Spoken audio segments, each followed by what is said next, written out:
So I was on Dan Jordan's podcast just last week, and also goes by the Deej. He's a sales energizer. I had the privilege of our paths crossed at Outbound not too long ago, and we walked by each other, stopped. Larry, Dan, hey, what's going on? And it's just all of a sudden the excitement level just kept building and building. This is going to just make for an absolute amazing podcast. Deej.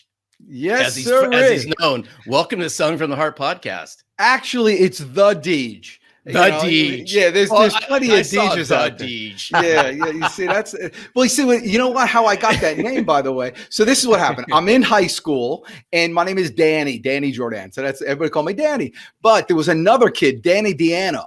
And I'm from New Jersey, a lot of Italian. So Danny Diano was like Italian, tall, good looking, muscles, with the t-shirts and all that stuff.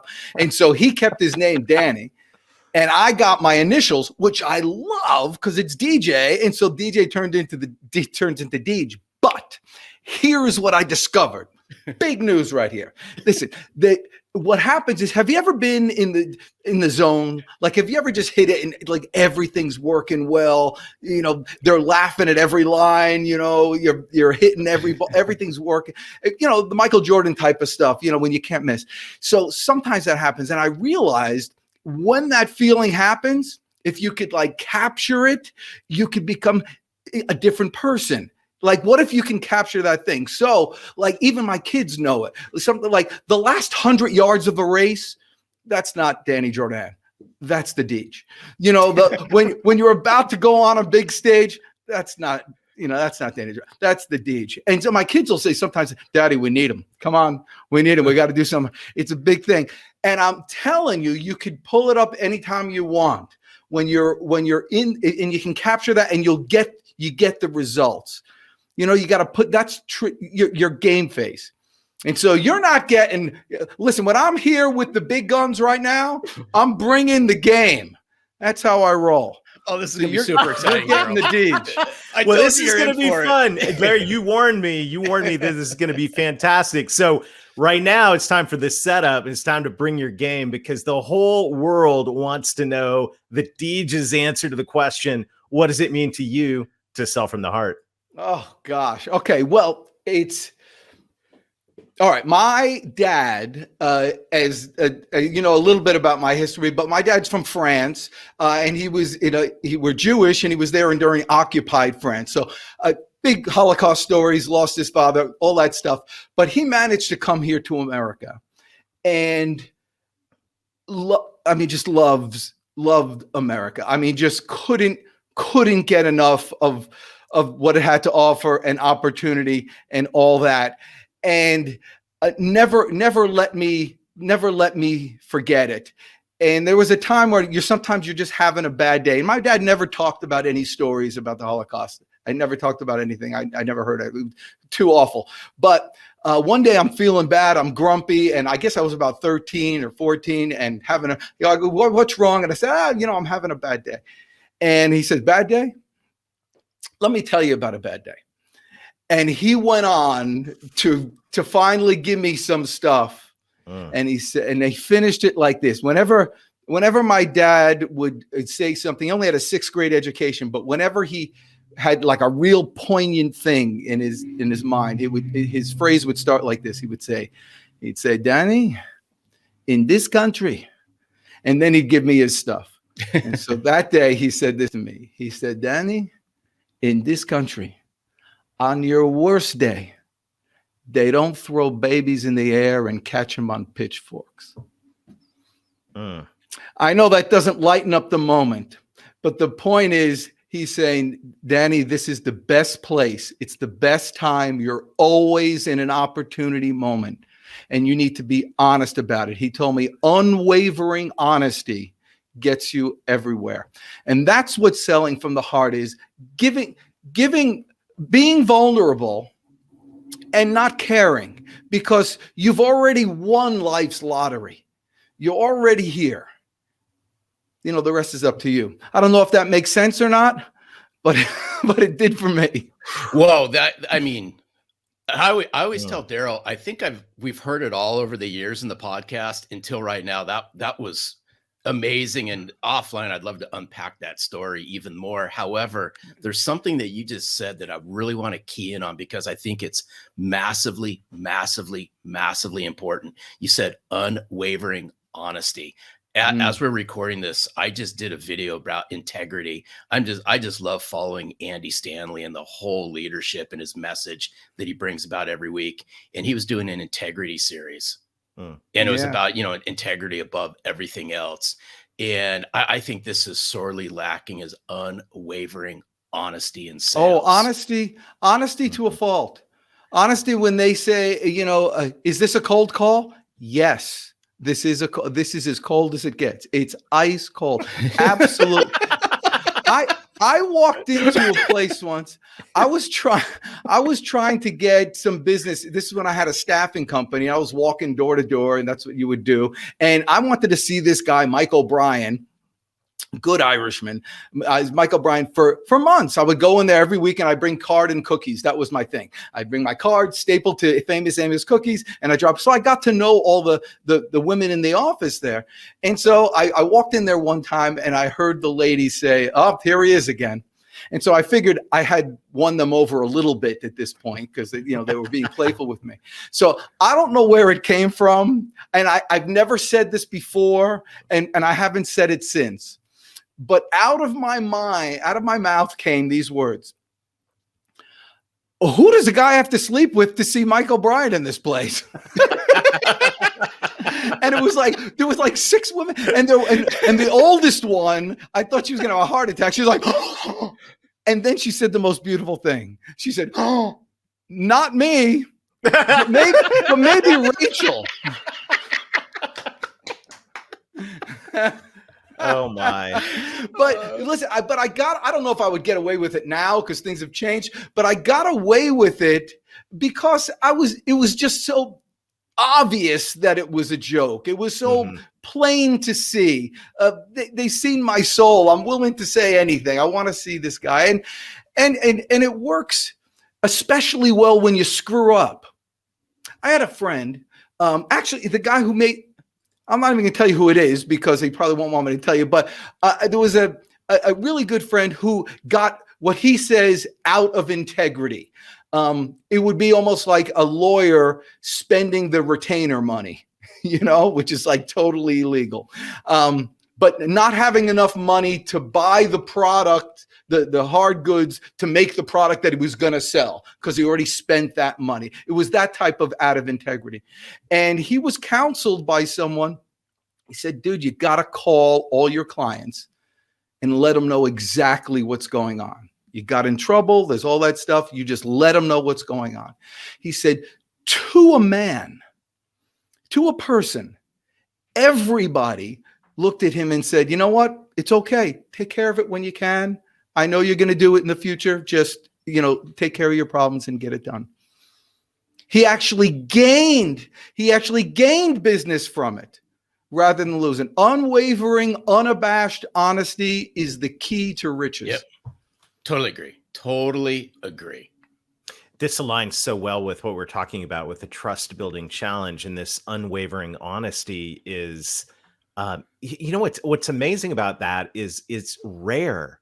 It's rare. And we looked at the Edelman survey as part of what prompted us to put this challenge together. The Edelman Trust survey. Every year, salespeople are right there at the bottom with politicians. And, we're slipping. It's a profession where you shine like a star when you have unwavering honesty. But you're the sales energizer. Unpack that for us, man. What does that look like? Yeah, well, listen, I didn't have the looks. I didn't have the athletic ability. I didn't have the charm, but I could be loud. I'll tell you that right now. I'll tell you. By the way, Deech, I can't really even tell, right? But I tell you what happened. When I was in, I guess, 9th grade. In 9th grade, our school, it was a 9th, 10th, 11th, 12th was high school. So when you were in 8th grade, you went to the 9th grade, I guess in the auditorium, they had the student council was going to be for your class next year. So you got to listen in and vote, whatever. And so I went there and I watched somebody on stage, And I thought to myself, oh my gosh, look at this. Everybody in there's 500 people right now looking at this one person. And I had an experience that day. And I said, what am I going to have to do to be that person on stage, to have them look? I craved that attention. I mean, that's where I was. And I still remember it was Robert Buxbaum. He said, he goes, this is a cantaloupe. And he was holding a cantaloupe. He goes, you can squeeze it to see if it's ripe. Unfortunately, you can't do that with a candidate. I don't know what that, but it was funny. People laughed, and I said, I went home that day and I wrote a speech that I was to deliver 2 years later. And so I had 2 years to rehearse it. Let me tell you guys, I flipping killed. I mean, it was the greatest thing ever. And since then, I would do whatever it takes to get that kind of attention and applause. And I found out for me, people respond to energy. People respond to passion. People crave it. They need it. It's a gift. I look at it as a gift to give to them that they're gladly receive. It's almost like asking for somebody's advice. You know, people loved when you ask for their advice because it's a double whammy. One, you're giving them the goodwill of letting them help you, which is what people need to do as good souls. And secondly, you've just called them smart. You know, you never ask for advice from an idiot. You know, and so I found energy is what people need. I was once told that there are two types of people. Type of people that can walk into a room and just brighten the place up. And there's types of people that brighten the place up when they walk out. And I just wanted to make sure I was in the first column. Oh no. Hey, Daryl, this is so good. We got to continue. We got to play on this some more. So let's just imagine, right? First, that very first visit or that first conversation. Now, obviously, we're going to throw a sales spin on this, but how many in sales have been programmed to deliver that canned first opening 5 minutes, right? Let me share with you why we're here today and so forth, whether that be face-to-face, phone, Zoom, whatever those means are. Imagine if that first 5 minutes was memorable. It was exciting. You brought passion to the forefront and you tied it in with some business substance. Yeah. That becomes memorable, doesn't it, Daryl? Yeah, it does. And, you know, this has just got me thinking, Deej, about how if people remember, you know, like this 1 digit of a percent of what you say if you're lucky, but they all remember how you made them feel. And there's no excuse for a sales professional to ever show up without enthusiasm and passion. Yeah. Well, you know, and how you do it is you transfer. It's what sales is, in my mind, is a transfer of energy. And you can transfer bad energy as well as good. And so you might as well just work on the good. I took a hitchhiking trip for 7 months one time in my life. I went all over the country, took no money, just got jobs along the way. And one of the jobs I got was a beer vendor at Busch Stadium. Nice. It was the greatest job ever. I mean, beer here, beer here. One time I started yelling peanuts. I didn't have any. I just wanted to yell it. And it was just so much fun. And there was this one section that wouldn't buy beer for me, and it's Busch Stadium, so it was Budweiser. And I'm like, guys, it's the same. Everybody, it's the same beer. I mean, everybody. No, we're waiting for Charlie. So apparently there was this guy, Charlie, who would go around, and Charlie, through the grapevine, we heard, earned $400 to $500 a game on tips. He was that good. So I said, I got to find out what's going on with this guy, you know? So I met Charlie, and a big guy, big, just beautiful, just lovable guy. I mean, just, you know, he was huge, and he put his arm around me, and I asked him my story. He said, looked at me, and he said, boy, but he said it in a way that you really wanted to listen, you know? It was like my dad, you know? It was like, boy, and this was his line. He goes, I smile more than you. That was it. I mean, that was his big thing. You know, it was a transfer. But if you think about it, if you smile, you're forcing the other person to smile because that's the law, you know? Yeah. you know, Yeah. so you're smiling, and it's impossible not to feel good when you're smiling. That's the transfer of energy. He shared with me, he said, smiling will make you money. Oh gosh, if that's I not good love that. stuff. So, I was hey, it's simple, but it's so good. Oh, But it's true. And right Yeah. now, you know, I was hanging out. I was on vacation last week. We were hanging out at the beach. So every night we go to a different, you know, seafood dive restaurant, bar, whatever. And, you know, the last night we were there, the guy was so positive and so energetic in the service that he brought, just bringing a, you know, platter of shrimp, and was so excited about all of it. And I contrasted that with the rest of the week. And, you know, I thought to myself, you know, this is a great time to be a server, because the yes. bar is set so low, sadly, out there, that anybody that brings any energy and passion and a smile and enthusiasm to the table is going to make a killing. And Daryl, if I could just add in just this little thing, it's a great time to be a salesman. bingo. amen. Yes. Amen. Yes. And that's where I'm going with this. And that's why I'm so excited to have the sales energizer here today, is just, you know, yes, you got to improve your sales skills. Yes, you need to know your product. Yes, you should polish your shoes every so often and practice and all of that. But the one thing of just showing up with some enthusiasm and a smile and a little bit of passion, sadly, in today's marketplace, it sets you head and shoulders above the average. Totally. Yeah, it's great, and it works in every field. By the way, it'll work. Like if you're a roofer or a roofing salesman, and you just dress nicely with a nice shirt, and you know, keep your pants nice, and bring a spare set in the car, you sell twice as much. Yes. You know, could they expect, when somebody expects grime and you come with pristine, you know, beautiful, sparkling clothing, you've already made the sale. That's right. You know, you just gotta, you know, how we used to say, remember, Larry, press hard, you're making 3 copies. That's Yeah. right. Yeah.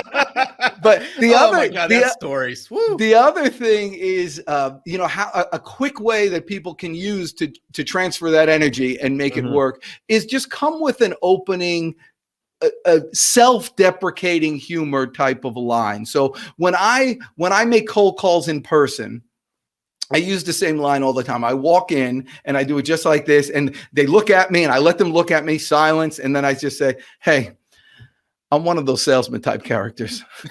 Don't I look it? And they all do what you're doing right now. They all smile and they all laugh. And when I see the laugh, I know I got them. Yeah. Oh. It's like just, magic.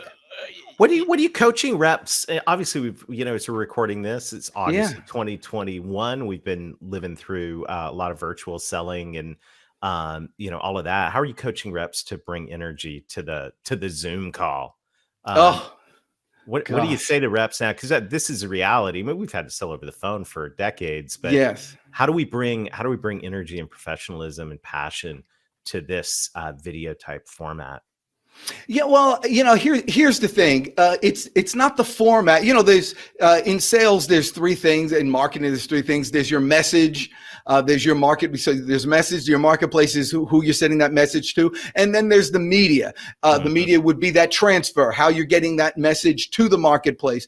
But you know, it's the only thing that's changed here is the media. So, you know, you could be the phone, or you could be an email, or you could be a Zoom call, or you could be all that.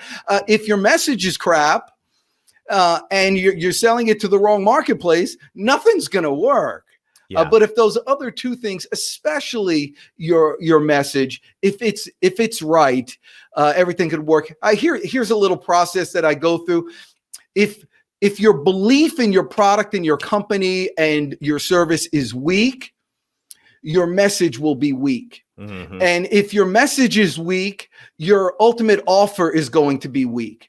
And if your ultimate offer is going to be weak, the guarantee of that is weak because you don't believe it.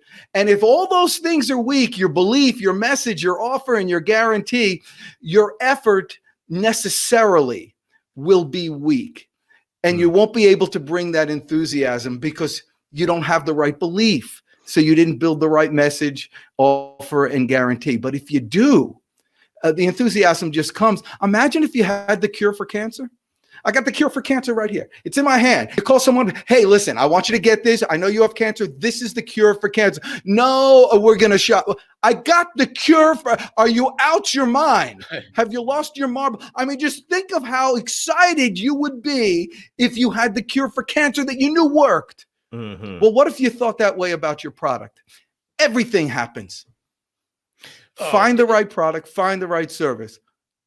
So it's so spot on because Daryl, this goes back, Dan, to it was like a year or so ago.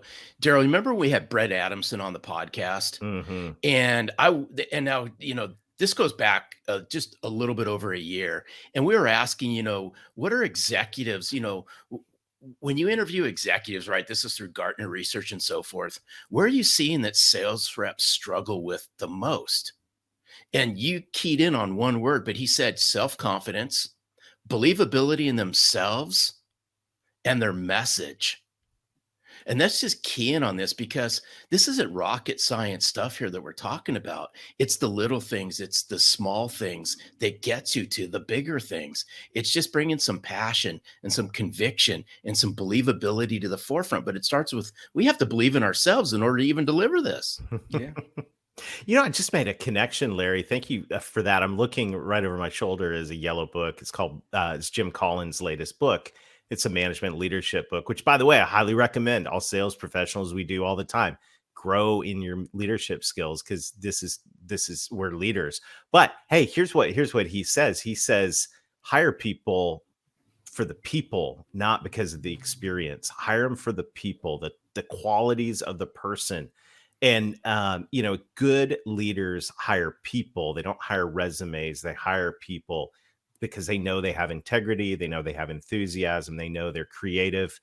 And if you think about when it comes to making a decision, if I am a decision maker and buying something for my business or my personal life, I'm not buying the product. Everyone's product's the same. Let's just, the differentiation between products and services is minute right now. What we have the opportunity to do is to realize they're not buying the product, they're buying me. And just as an executive, a smart executive builds his or her team based on people, salespeople, we need to realize and remember every day that they're buying us. And Deej, we gotta bring the goods with the enthusiasm. Yeah. Otherwise, we're gonna lose. Well, you gotta listen. You gotta have a way to rev yourself up. I have a little kind of mantra that I use, and I say it 30 or 40 times a day, and it just keeps going. It goes like this. It goes: I lead, not follow. I believe, not doubt. I create, not destroy. I make the news. I don't watch the news. I'm a leader. I'm a force for good, force for God. Set the standard, defy the odds. I stand up. I take charge. I win. And then I walk in. I'm like a flipping animal. I mean, you couldn't. Hey, dude, it's time out. You got to do that again. You got to do that again. Well, I say it fast, but the thing is, when you get yourself, when you turn the Deej on like there, I mean, you got to get to the point where you literally feel sorry for the poor people that don't get to meet you that day. That's how much you want to get into it. But yeah, it's a mantra. I'll email it to you, but I lead, not follow. I believe, not doubt. I create, not destroy. I make the news. I don't watch the news. I'm a leader. I'm a force for good. I'm a force for God. I set the standard. I defy the odds. I stand up. I take charge. I win. And I have goosebumps. I do that. And I hate myself. That's I mean, it's oh Lord. But it's a game. We started this off by talking about the sales business, and my dad and being in the right place at the right time. And listen, you know how to be in the right place at the right time? I'll teach you the secret. This is a great thing. Go to the right place and stay there. And that's what the sales business is. Yes. It's easy to find, but it's just a little bit easier to walk away. If the people could just understand, like Jim Rohn says, work on your job and you'll make a living, work on yourself and you'll earn a fortune. Sales is an act of self-improvement on a daily basis. And if you want to be a great salesperson, First, be a great person, and it'll just happen. The Deej, ladies and Oh. gentlemen, what an incredible conversation. I absolutely love it. We'll put your contact information in the show notes. You got to get to know this guy. Final word of inspiration today. What do you have? Oh my gosh, I just finished on such a high there, and you're gonna bring It was just drop the mic and walk out. Hey, this is Sales Energizer 2.0. You got to drop something.